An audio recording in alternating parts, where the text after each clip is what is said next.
Hello! Good morning po. This is my part of daily routine. Nagkakayod po ako ng santol.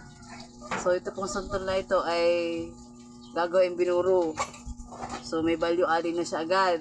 Instead po na nabubulok dun sa punyo niya at nalalaglag lang. So ginagawa siya ng value adding. So pwedeng i-preserve. And then during amihanin po, yun ang kinasanayang kultura dito ay during amihanin po at kumukulo ang dagat doon sa mga ang trabaho ay mga kagaya namin mga fisher po, farmers and fisher po.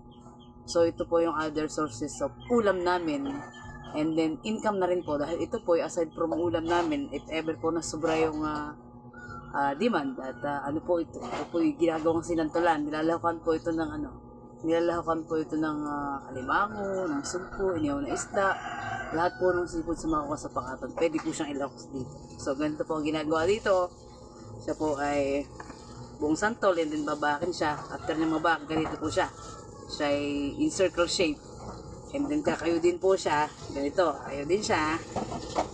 And then while nagkakayod po, siya ay magtatap up po tayo ng konti-konting asin dito para po ito yung tutulong po sa kanya para tumagal po yung fermentation process niya. Yung lifespan niya, yung buhay niya para matagal siyang nakaburo. So ito po yung paborito ng mga isa na din sa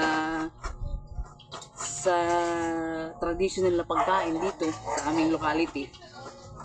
Pag po nalaman ng mga tao ng ulam ni sinantol, parang ikaw po ay parang gusto na nilang humingi at masarap po yun dahil ito ay marami ding proseso siya bago maging ulam. So ganito, kakayutin siya. And then ipiperment siya or pipigain siya ng maraming beses para mawala yung kanyang asim. Ganun, para maging siyang ulam. Ito nga, nung nagdala ko sa Laguna, nung timara ko sa Laguna, nagtrabaho ko sa Laguna kana TUAD.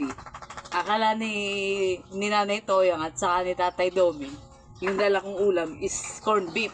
So nung matikman nila, tuwang-tuwa sila, na-amaze sila dahil may kinakain pala to, ginagawang ulam. Prutas na siya, and then ginagawa siyang ulam. So, ang dami niyang value adding sa community. Ang dami niyang importance sa community. Kaya, yun. Santol. Kumbaga ang coconut ay tree of life. Parang ganda na ito. Tree of life. Dahil nagpuproduce siya ng bunga, prutas, and on the other hand, siya ay nagiging ulam din. And then yung kanyang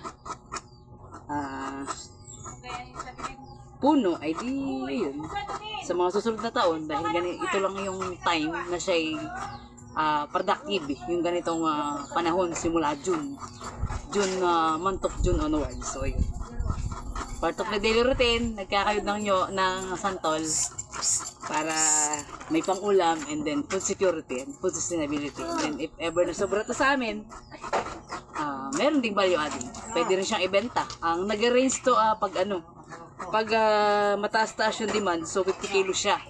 50 per kilo siya. 50 pesos per kilo.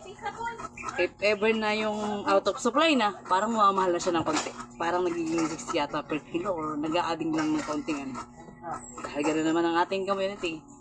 Pag mataas ang demand, so ganun, mahal din ang presyo.